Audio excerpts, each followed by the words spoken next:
ഭയങ്കര മഴയാണോ? പൊന്നൂസ് എവിടെ പോവാ?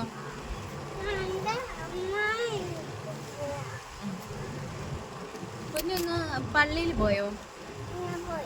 പള്ളിയിൽ പോയി. പള്ളിയിൽ പോയിട്ട് ഞങ്ങള് ചെങ്ങന്നൂരിന് പോവാ ഇല്ലേ? കുഞ്ഞിന്റെ അമ്മാമ്മയുടെ വീട്ടിൽ പോവാണേ. അതായത് എന്റെ അമ്മയുടെ വീട്ടില് പോവാ. എന്റെ വീട്ടില്, ആ പൊന്നുന്റെ വീട്ടിൽ. പൊന്നുന്റെ വീട്ടിൽ പോവാണ്. ഭയങ്കര മഴയാണ്. അപ്പൊ വണ്ടി ഓടിക്കാണ്. ഞങ്ങളാണെങ്കിൽ ലുലു മാളിൽ കേറിയ മിഠായി കഴിക്കുക അല്ലേ? മഴയാണേ. മഴ കാണിച്ചത്